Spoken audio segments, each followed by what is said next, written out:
The 2022 NFL Draft is finally here. The first round coming tonight. Who are all 32 teams going to select, or should I say all 32 slots going to select in tonight's first round? I'm going to be breaking it down in my final first round mock draft here on Locked On Seahawks. You are Locked On Seahawks, your daily Seattle Seahawks podcast. Part of the Locked On Podcast Network, your team every day.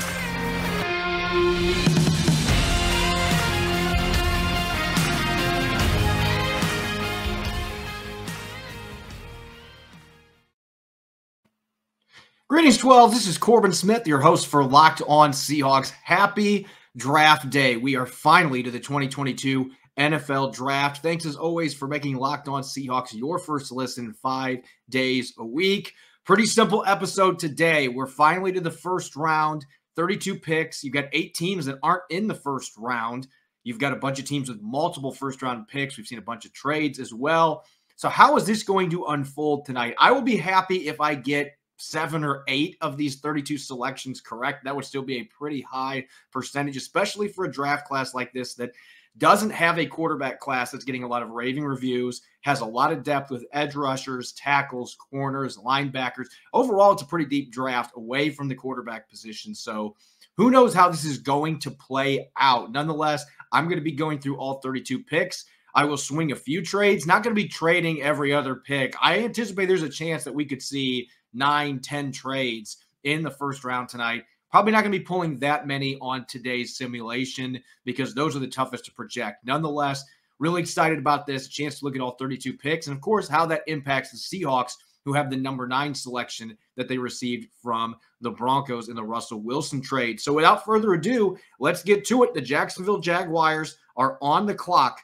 to open our first round mock draft here. Now, there's been a lot of speculation with this pick, as always is the case the first round. The Jaguars picked Trevor Lawrence last year, so they don't need a quarterback, but they could certainly use some weapons for him on offense. They need help with their pass rush as well.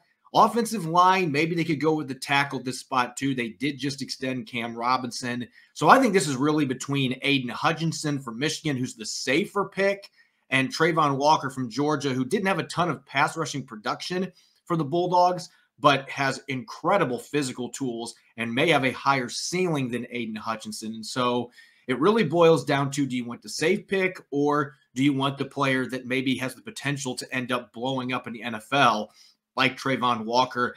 I think the Jaguars, when it's all said and done, are going to pick the player that's maybe got the higher ceiling here. I don't know if that's the right call to make, but I think there's just been enough murmurs out there. Maybe they surprise people and pick Hutchinson here, but I think Trayvon Walker is going to be the selection here. So we're going to get the draft started with Draft Network has Walker as their number 1 guy. Wouldn't be number 1 on my draft board, but for Jacksonville's sake, again, this is one where the physical tools are tantalizing. The film is tantalizing. So I think they're going to go with Trayvon Walker with this selection. And that puts the Detroit Lions on the clock. And again, there will be some trades in this mock. I don't think Detroit in this situation, though, is even going to consider moving from number 2. If Aiden Hutchinson is there at number 2, this is going to be one of the easier selections inside the top 5. They need pass rushing help. Hutchinson played at the University of Michigan, so the Lions haven't been in the playoffs very often in the last 20, 30 years. Anytime you can ignite the fan base by bringing in a local kid that's a fantastic talent like Aiden Hutchinson that fits one of your big draft needs, it seems like a slam dunk. So to me, this is one of the easier selections. With Trayvon Walker being picked first, Aiden Hutchinson get another edge guy off the board at number 2 for the Detroit Lions. And then that brings us to the Texans at number 3. And this is the one pick that I'm really fascinated by heading into tonight in this top 5, because the Texans basically, their entire roster is replaceable. This is a roster that is in the midst of a several-year-long rebuild. They just traded Deshaun Watson. They have some faith in Davis Mills after last year. So with this not being a great quarterback class, I don't see them going quarterback here, but they could go tackle. Even with Laramie Tunsil on the roster, they could go with a tackle here. I could see him potentially going corner. It might even make some sense for them looking at the draft board to consider a player like Garrett Wilson this early, because they could use playmakers for Davis Mills. That being said, I think Lovie Smith, the new head coach, he's a defensive guy. I think they're going to go corner here, and this is going to upset some Seahawk fans. But I think this is where Sauce Gardner goes tonight. I just don't see him getting outside the top three. A guy didn't give up any touchdowns at the college level. Derek Stingley could be considered here too, 1A and 1B. But I think the Texans are going to be enamored by Sauce, and I think Mr. Gardner is going to play for Lovie Smith. So I'm going to have him go to the Texans at number 3. And that leads up to the Jets at number 4. The Jets have 2 selections here in the top 10. One of them coming from the Seahawks as part of the Jamal Adams trade. This is another team that I could see going a couple of different directions. They just drafted Mekhi Becton a couple years ago, but there were reports that came out yesterday that he was hovering around 400 pounds during the 2021 season. So he's been disappointing. He's had injuries. They might be looking to try to move him. George Fant, former Seahawk, actually is being talked about getting an extension, but tackle is certainly an area of need. Edge rush, they could use some pass rushers on this defense. Corner is also a position of need. It is possible that Derek Stingley could go here as well, with Gardner being off the board. But I look at the players that are available here. Evan Neal would make a lot of sense. Ike Ekwonu would make a lot of sense. Kayvon Thibodeau would make a lot of sense. I think in this instance, if Gardner's not there, they are going to go offensive line because they've been disappointed in where Becton's at. I think they're going to try to move him, and Ekwonu might be the best tackle in this class. So I think they're going to go with not the Icky shuffle because that's already been taken, but they're going to bring in Ekwonu as their new tackle. Maybe they're going to team him up with George Fant. Have to see how that plays out with Mekhi Becton as well. But I think offensive line here makes a lot of sense for the Jets, especially because Ekwonu is a player that's getting a lot of top 3 buzz. So going to get an offensive tackle there at number 4. Staying in New York, New Jersey, we've got the Giants up with one of 2 picks. They've got the 5th pick and the 7th selection in this first round. This one is another one that's kind of a slam dunk for me. They would have loved to have Ike Ekwonu. I think they are going to go with our number 2 tackle here, Evan Neal out of Alabama. The Giants have basically had a revolving door in their offensive line, and they need help up there everywhere. And this is a guy that's played guard. He's played both tackle spots, 6'7", 337 pounds. A lot of Seahawks fans hoping that he drops outside the top 5. I don't see the Giants making any moves here, though. This is the guy that they are hoping falls to him, or Ekwonu, one of those tackles, and they get lucky here. So going to stay on the offensive line with Neal going at number 5. And that brings up the Carolina Panthers here at 6. The Panthers are going to be one of the toughest teams to evaluate in this process because they don't have a second rounder. They don't have a third rounder. And they drafted a cornerback in the first round last year. So Derek Stingley probably not going to be in the cards here. They could look at Charles Cross. There's a lot of top 10 buzz for Cross. They could look potentially at a guy like Thibodeau, even though edge is not a major area of need, one of the top players that's available. They could maybe use another receiver. Kyle Hamilton, the safety, they've pretty much loaded up in their secondary. They're in a tough spot here at this position. Unless you want to draft a quarterback this early, maybe Malik Willis, maybe Kenny Pickett. I think teams are going to explore trading up here, the Seahawks being one of them, but without Neal, without Gardner. Maybe Stingley's worth trading up here for, but with his injuries, I just don't see it happening. I think the Panthers are going to have a tough time moving from the number 6 spot, given the players that are still on the board here, and they just don't have a lot of players that match up. So I think ultimately, maybe this will be my first shocker here in this mock draft. They need tackle help. So Seahawks top 3 tackles are now gone. I'm going to go Charles Cross here. I think Carolina is going to have to sit there at that pick if the draft plays out this way.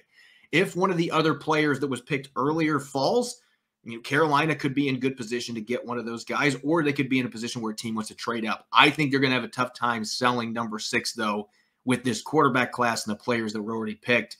The Giants back on the clock. This would be another spot where I could see a team trying to trade up. Seattle could certainly look at this position. And I look at the board right now. Derek Stingley, Jermaine Johnson being 2 names that jump out immediately. Kayvon Thibodeau. This might be a spot where the Seahawks would consider trading up. Again, though, I just don't see it happening in this scenario. Thibodeau maybe is a guy to consider joining it, but if I'm the Seahawks, I maybe am rolling the dice here with the guys that are still on the board here. And I look at the Giants' needs. They need an edge rusher. Thibodeau would make a lot of sense. Safety would make a lot of sense for them as well. I actually think that them staying at this spot, they are going to go safety. Kyle Hamilton, I think, makes a ton of sense for the Giants. He's not a guy that's getting a lot of top 10 buzz, but this guy is a football player. And so I've got Kyle Hamilton going here at number 7 for the Giants. Now on the clock at number 8, the Atlanta Falcons, and they have basically a bazillion needs. They traded away Matt Ryan this offseason, so this might be another team that's looking at quarterback, but they could use edge help. They can use receiver help. They can use a quarterback. I think they are going to go with an edge here. Kayvon Thibodeau still on the board, your number 1 prospect here. They need pass rushers. They've already got a really good corner in A.J. Terrell, so I don't see Derek Stingley being in the picture here. If it plays out this way, Thibodeau goes at number 8, and I think the Seahawks in this situation, at number 9, you know John Schneider is going to be calling around.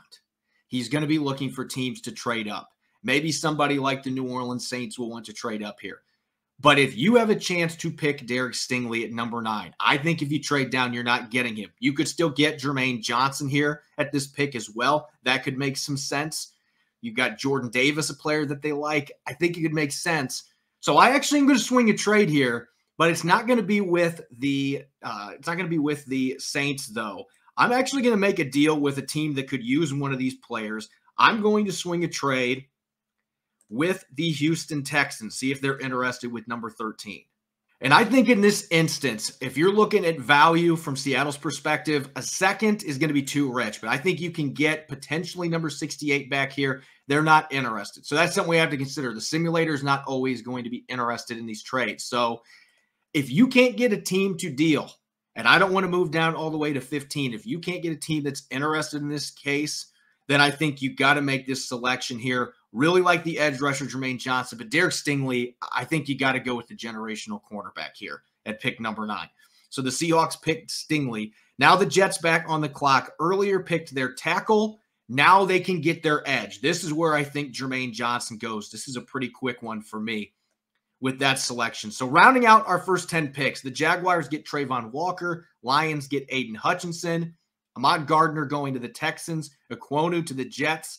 Neal to the Giants. Charles Cross, we got 3 straight tackles going. I think this could very well happen tonight. Going to the Panthers. Kyle Hamilton, the second pick for the Giants. Kayvon Thibodeau at number 8 to the Falcons. Derek Stingley to the Seahawks at 9. And Jermaine Johnson, the edge, going to the Jets. Before we get to our second round here, this episode is brought to you by Blue Nile. With Mother's Day coming up right around the corner, whether she prefers a statement piece or everyday subtle elegance, BlueNile.com has fine jewelry options for every mom. Shop high-quality classic diamond earrings, elegant tennis bracelets, or gemstone pendant necklaces. Blue Nile has jewelry experts on hand 24/7, available via phone or chat to help you find a memorable gift that fits into every budget. This Mother's Day, give mom something she'll treasure forever with fine jewelry from BlueNile.com. And Locked On Sports listeners get $50 off $500 spent. This podcast exclusive is only good through Mother's Day. Use the code Locked On. That's Locked On. Every order is insured, ships free, and arrives in discreet packaging that won't give away what's inside. Shop stress-free and find your forever piece. Go to BlueNile.com today. You're listening to the Locked On Seahawks podcast, NFL Draft, first round mock draft edition. We have officially reached the draft here. The first round, it feels like it's been like 6 months since the last NFL game. So far, pretty cut and dry. No trades inside the top 10. That might change here as we continue our draft into the next part of our first round. The Washington Commanders on the clock. And if you're the Commanders, this is a perfect situation because you look at their needs, wide receiver and corner. Top corners, Stingley and Gardner, both off the board, but you've got 3 receivers at the top of our board here. Garrett Wilson, Drake London, and Jameson Williams, who might be the best receiver in this class. He is coming off an ACL injury. So you've got those 3 players available. There's also some good interior offensive linemen. I could see Zion Johnson making some sense here. I think at this position, the Commanders would be interested in potentially making a trade back, but I don't necessarily know who they would do it with. Maybe the Philadelphia Eagles. So, in fact, that's where I'm going to go here because I think you look at the receivers that are available. There is one in particular. Actually, that trade wouldn't make a lot of sense because they're both NFC East teams. I could see it happening, but this would be just one to explore. The Eagles moving up from 15 to 11. Potentially, they could consider doing that. Insane division, though. Commanders may not be interested in necessarily doing that and giving a talented receiver to them. So, I think Commanders are going to go first pick of the litter here. And you look at the players that are available.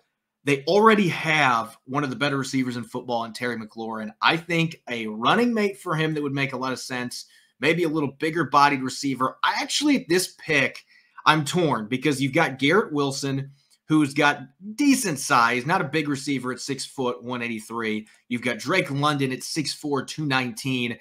London, to me, is the complement that they need for Terry McLaurin. Garrett Wilson's a very good player, but I think Drake London makes a ton of sense here. And Jameson Williams is an incredible talent, but he's also coming back from an ACL injury. So I actually think Drake London is going to be the first receiver off the board here, going to the Commanders at pick number 11. Vikings on the clock here at number 12. This is where I expect our first trade to happen. If I can swing it here. Of course, the mock simulator has to allow me to do it, but I think this is where the Philadelphia Eagles trade up. The Minnesota Vikings, you look at their needs, safety, interior defensive line, corner.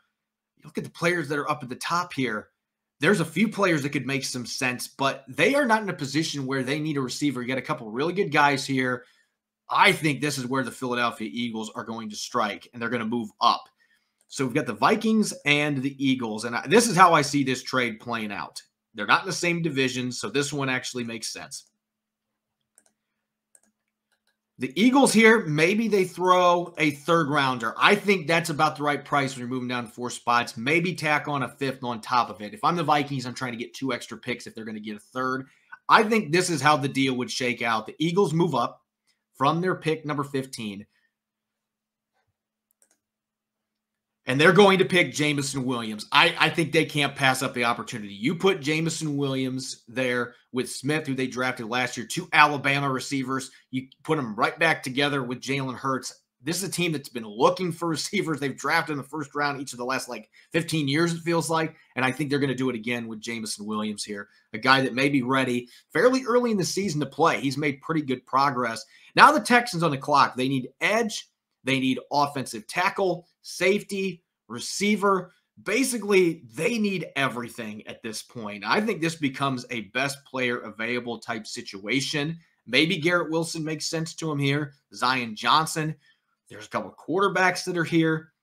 I'm actually going to go to the player, and Seahawks fans are not going to be, maybe some of them aren't going to be happy about this, because if you're wanting to trade back in for this guy, if you're looking at tackles, I actually think this is where Trevor Penning is going to fall, because you have Laramie Tunsil on one side. I think they could put Trevor Penning at right tackle, and this gives you another foundation for your offensive line. So I'm actually going to go with Trevor Penning at 13. That has not been a pick that I've seen very many mock drafts make, but there's some that are having him pick a tackle at number 3. I think at 13 that it makes a lot of sense. The team that's going to be upset about that most is the Ravens here at 14. They've been linked to Penning throughout this process, but there is a perfect corner on the board for them, and they also could use some interior defensive line help.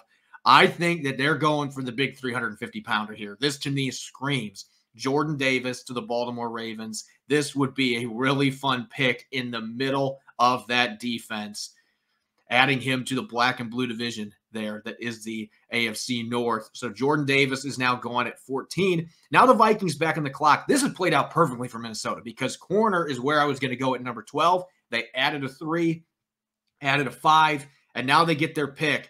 There's a few guys that are interesting here. Trent McDuffie, Washington fans know him very well, playing for the Huskies. He could make some sense, and I could even see Kaiir Elam here. He's ranked 27 on the Draft Network's board, but I could see him making sense. I think they're going to go Trent McDuffie here, though. I've seen this mocked a few times. It looks like a great fit. It's a team that needs help at the cornerback position. So Trent McDuffie going to the Vikings at 15. And now this is where things get really interesting. The Saints, there's a lot of talk about them trading up, but the way this draft is unfolded, they haven't had to do that. There hasn't been a rush on quarterbacks. And so now you've got Malik Willis, you've got Desmond Ridder, you've got Kenny Pickett, you've even got a receiver in Garrett Wilson that is available here. I'm going to surprise people. There's quarterbacks galore here. The Saints have a pick and a few picks away. I actually think they sit here and they take Garrett Wilson, team him back up with Michael Thomas, 2 Ohio State receivers, and maybe they can get their quarterback here in a few picks at number 19. Now on the clock here, the Chargers. The way this is playing out here, the Chargers need tackle help. The top 4 tackles are gone. Interior defensive line, maybe Devontae Wyatt could make some sense here for them. They need some help at linebacker and edge. George Karlaftis could make some sense. Maybe Devin Lloyd, if they're wanting to go linebacker. Nakobe Dean might make some sense here. The Chargers are a team that I could see trading down, though, because there's not a lot of players that fit what they are looking for at this stage. There may be a few teams wanting to look to move up. I actually think the Seahawks, if they want a quarterback, this might be a hot spot for them to consider, but this is a pretty penny to move up to number 17. And so when it's all said and done, we know they're not going quarterback. We know they're not going to go interior offensive line, most likely with Zion Johnson. They could maybe pick a receiver, could make some sense. Their safeties are pretty well set. I actually think that this is a hot spot potentially for our first major upset of this draft. I actually think that when you look at the Chargers, they've already got Khalil Mack, they've got Bosa. Why not add another edge to the mix? Or I'm torn on this one. This is a hard one. This is a hard pick because there's 3 or 4 guys that jump out to me. I think if you're going by biggest need, Devontae Wyatt makes a lot of sense. But you know what? I'm going receiver here. Get another weapon for Justin Herbert. Chris Olave from Ohio State. Why not? Let's get another receiver there. They need weapons. You're only as good as your third receiver, and I think a third receiver in that offense, adding Olave is going to make that offense that much tougher to stop. And so now we got the Eagles back on the clock. They picked Jameson Williams at 15 or 12, actually traded up from 15 to 12. They need corners. They need edge help. This, to me, this looks like a spot that is prime for Kaiir Elam to get picked. And I actually am going to project that right now. From Florida, big athletic corner. All the other corners, Andrew Booth might be considered here as well, but I actually think Kaiir Elam is going to be the better pro of those 2 players. So Elam going to the Eagles at 18, and now this is playing out perfect. If you're the Saints, if you're Mickey Loomis, if it plays out this way, and I think there's a very good chance that it does, you now can get whatever quarterback that you want. The Seahawks, maybe they want to call up here, but the Saints at 19, they need the quarterback. So do you go with Malik Willis? Do you go with Desmond Ridder? Do you go with Kenny Pickett? I think if Malik Willis has fallen this far, that the Saints are going to reel him in. And so our first quarterback is off the board. And once that happens, there's going to be a short little run here. The Pittsburgh Steelers at 20, quarterback is their biggest need. They've had meetings with Desmond Ridder. Kenny Pickett is from Pittsburgh. So there's a lot of question marks which player is going to fit there. And I know a lot of Steelers fans have been throwing out the Pickett idea, but I think at this point that Desmond Ridder is going to get picked before Kenny Pickett does. And I think that he is a player the Steelers are enamored by. They had their visits, and then it's kind of gotten a little bit quiet on that front. I think they go quarterback here, and I think Desmond Ridder is gone at number 20. Now at 21, the Patriots. This is another home run selection. This is one that I've been eyeing. I've been thinking about this pick now as we've been going through this. And I look at Devin Lloyd from Utah. I think he's a top 5, top 6 defensive player in this draft. Why would he fall to 21? He's a linebacker. And there are some people that question his athleticism at the next level. I watch the tape and I don't see that. I see a playmaker that flies all over the field. He can pass rush off the edge. He's got good coverage skills. You can blitz him. He's a beast getting through the gaps. I think this guy screams New England Patriot. He's that big-bodied linebacker that you can move all over the formation. I think that Bill Belichick is going to be dancing in the draft room if he has an opportunity to do this. So Devin Lloyd going to the Patriots at 21. The Packers will be on the clock here next at 22. Looking at the last set of 10 picks, we've got Drake London going to the Commanders, Jameson Williams to the Eagles, Trevor Penning to the Texans, Jordan Davis to the Ravens, Trent McDuffie to the Vikings, Garrett Wilson to the Saints, Chris Olave to the Chargers, Kaiir Elam to the Eagles, Malik Willis and Desmond Ridder back-to-back picks going to the Saints and Steelers, and the Patriots getting a linebacker, Devin Lloyd at 21. The Packers will be on the clock here in a moment. BetOnline.net is your #1 source for all your betting stats and sports information. Find all the latest sports developments, league reviews, and news, including this year's basketball playoffs and the start of the Major League Baseball season, BetOnline is your continued source for all your sporting and wagering informational needs, from live betting to playoffs, esports, and more. Head to the website today or use your mobile device to learn more about the trends in action. BetOnline, where the game starts. You're listening to the Locked On Seahawks podcast, draft day edition. We got the first round coming up tonight in Las Vegas. I'm your host, Corbin Smith. We're in the middle of conducting a first round mock draft, and I went into this process thinking that there was going to maybe be 5, 6, 7 trades potentially in this. But the way that this board has shaken out so far, I don't know necessarily that we are going to see a lot of trade activity. Now, there's a few picks, if they go differently in the top 5, could throw this entire thing out of whack, and you could see a bunch of trades. But most teams have been able to get what they want up to this point, and so that limits the amount of trades. A lot of teams aren't wanting to move up because they're like, hey, I've got a few options for the positions that I need. I'm not going to give up capital for this deep draft on day 2. It could very easily play out that way, and that leads us to pick number 22, the Green Bay Packers now on the clock. And Green Bay, I think, is pretty obvious. If you've not been paying attention at all, maybe you don't know this, but Davante Adams is gone. They need a wide receiver. And there's a few options that intrigue me. Treylon Burks from Arkansas maybe has been a guy that I haven't been quite as high on in the pre-draft process. Makes a lot of big plays, but he's certainly one to consider here. Jahan Dotson from Penn State's a pretty dynamic player. But I'm actually going to scroll down the board here, and there's a few options that Draft Network has way lower that I actually think Green Bay is going to consider here. And since there's been a little bit of a run on receivers, I think they want to get their guy. And to me, their guy is George Pickens from Georgia. He hasn't been getting as much first-round buzz as I expected he was going to, but this guy is just a playmaker, and I think he's going to be a really good fit catching passes from Aaron Rodgers. So Green Bay gets his receiver. We stay in the NFC West. Arizona is going to be happy if the draft plays out this way. Another team that things have really fallen the way they want them to. Now, they're not going to maybe get the corner that they want. Andrew Booth could make some sense here. Edge is something they're looking for. Receiver, surprisingly, they could use one after losing Christian Kirk. A.J. Green's not getting any younger. But I think this is a home run for them. If it falls this way, there's 2 picks that would be dynamic for them. They could bring in Devontae Wyatt if they want to bolster their interior defensive line, but I think Zion Johnson is going to be the pick here. There's no question in my mind. You bolster your interior offensive line with the pass rushers that are in the NFC West.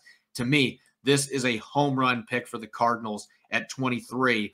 And I think we're going to stay with offensive linemen. The Cowboys might have wanted to move up. There's been rumors about that going around, but you're going to have a tough time doing that in a draft if it plays out the way that this has so far. So I look at their needs. They obviously need an edge. Boye Mafe is a player that I think makes a lot of sense here. And you know Jerry Jones loves players that have insane athletic traits. Boye Mafe is that guy. Now, he's still a bit unpolished, had a real breakout year, a 1-year guy for Minnesota. So that might be a question, a little older prospect, but he's one that could make some sense here. Maybe Karlaftis as well. They need interior line help too. Kenyon Green, a guy that some people think will go in the top 20, is still there. I'm tempted to go edge, but I think Dallas knows they have to protect Dak Prescott. And that offensive line that was once so good has lost so many pieces the last couple of years. I think Kenyon Green is the pick here. So back-to-back interior offensive linemen. And now the Buffalo Bills are on the clock at pick number 25.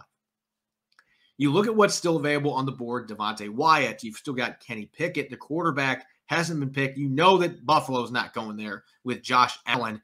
Maybe they could go to get a corner like Andrew Booth. I think that could make some sense. Adding another receiver to their arsenal might make some sense here.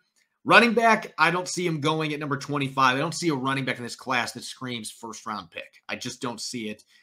Maybe they could go with an interior offensive lineman as well. They have some options here with this pick. I actually think looking at Buffalo's offense, they could use a guy like Jahan Dotson. And so I think this is going to maybe be the first, maybe mild surprise. I mean, receivers a little bit of a need behind Stephon Diggs. And they've also got, trying to remember the kid's name, Gabe Davis from UCF that's on their roster as well. But a third receiver could make sense. So I think Jahan Dotson goes there at 25. And now that leads us to the Titans at pick 26. Ryan Tannehill has done a nice job the last couple years. This is a pick that could go a number of different ways. Maybe the Texans look for a linebacker, or the Titans look for a linebacker. Maybe they look for a receiver here. I think they look for their quarterback of the future. If Kenny Pickett is there for them at pick number 26, I think this is where our third quarterback goes. They're going to groom him behind Ryan Tannehill, a guy that's been able to get him to the playoffs, but they haven't been able to get over the hump. I think this is where you get your quarterback of the future. Kenny Pickett, I think, in that offense could be very effective. So I'm going to go with Kenny Pickett here at 26.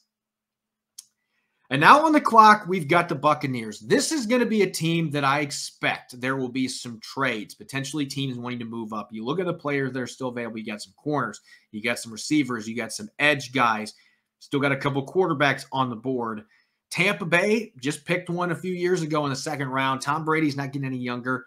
You look at their needs, interior offensive line, safety, and receiver being the top three.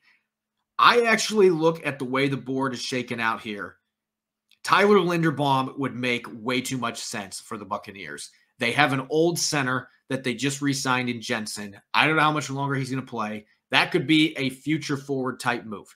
But you've got Tom Brady at quarterback, so you want to get guys that can come in and contribute right now.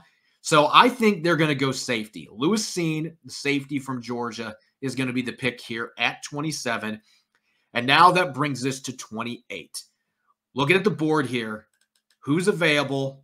Devontae Wyatt, Daxton Hill, George Karlaftis. The Packers need edge help. They like explosive guys off the edge. They also like big-bodied players like we saw with Rashawn Gary.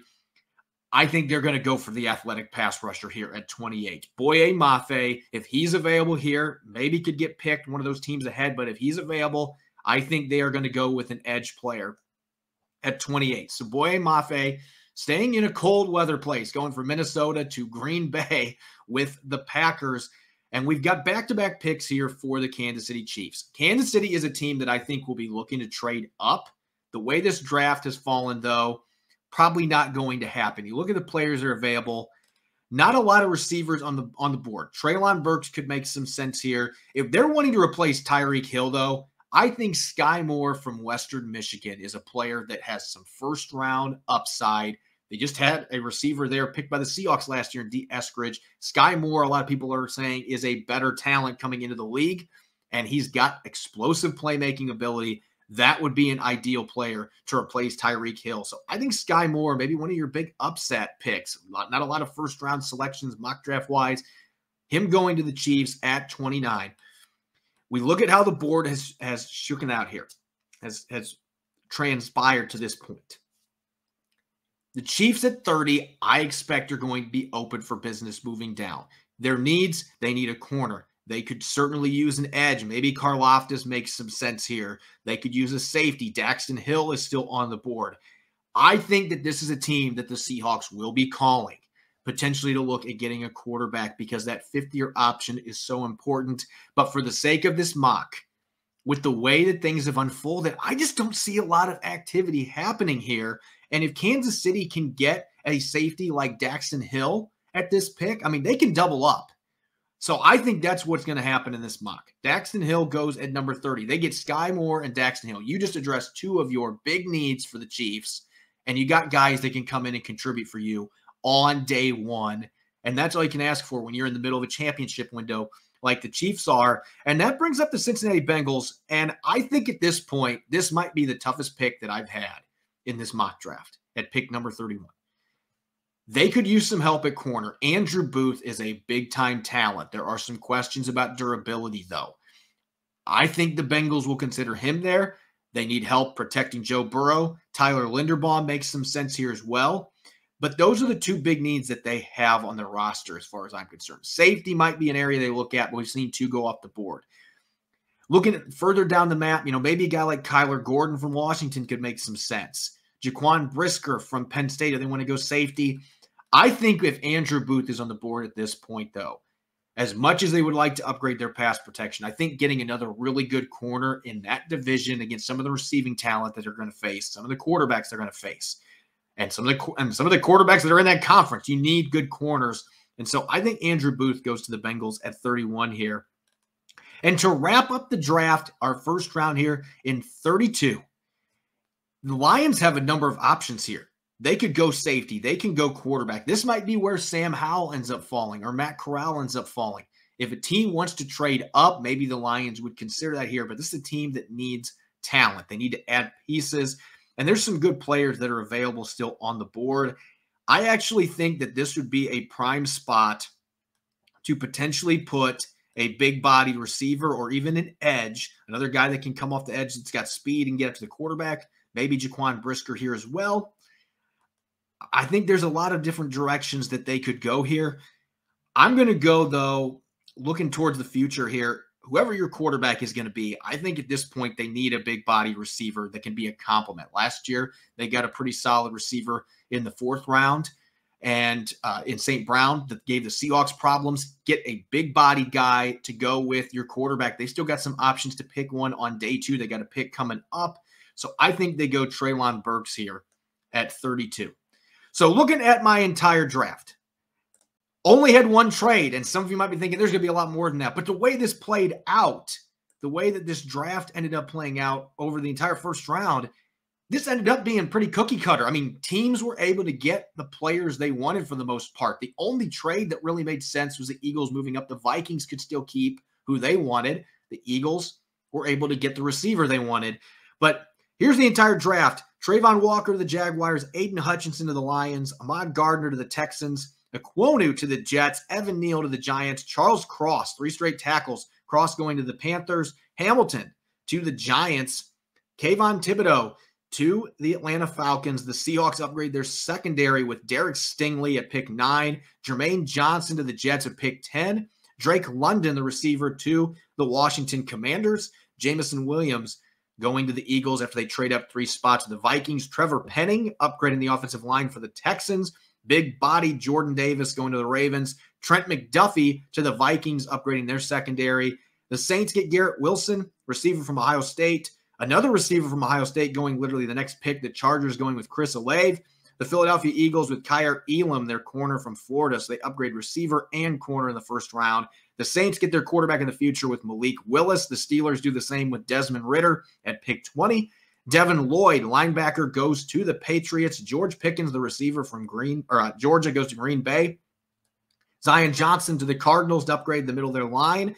Same for the Cowboys with Kenyon Green from Texas A&M. Jahan Dotson giving another weapon to Josh Allen's arsenal in Buffalo. The Titans look towards the future with Kenny Pickett, the quarterback from Pittsburgh. Lewis Seen, the safety from Georgia, going to the Tampa Bay Buccaneers. The Packers getting another pass rusher in Boye Mafe. And then the Chiefs double up Skye Moore, an explosive receiver to replace Tyreek Hill, and Daxton Hill, safety from Michigan at pick 30. And the last 2 picks, Andrew Booth, the corner, going to the Bengals. And then the Lions upgrading their receiving core with Treylon Burks, the receiver from Arkansas. You can follow me on Twitter at Corbin Smith NFL. Let me know what you think of this mock. I know that listeners were hoping for more drafts. Again, the way this played out, though, I don't think necessarily teams are going to be chomping at the bit to try to move up because it just wasn't necessary. There have been drafts that have played out this way. A few of those picks early on go a little bit differently. We might see a flood of trade activity. I would lean towards that being what ultimately happens tonight. There will be a few picks that throw this out of whack, but I'm hoping, again, 7 or 8 of these picks end up hitting on this mock draft. That's usually a pretty good conversion rate if you're around 33% when you're looking at how unpredictable the NFL draft is. Again, you can follow me on Twitter at Corbin Smith NFL. Check out Locked On Seahawks on Apple Podcasts, Google Podcasts, Spotify, and we're streaming 5 days a week on YouTube. Coming up on Friday, our Blue Friday show, I'll be recapping Seattle's first round selection or selections. If they decide to trade back into the first round, might have multiple picks to go over, and we'll be looking at the best players available heading into day 2. Enjoy the first round. Thanks for listening. Go Hawks.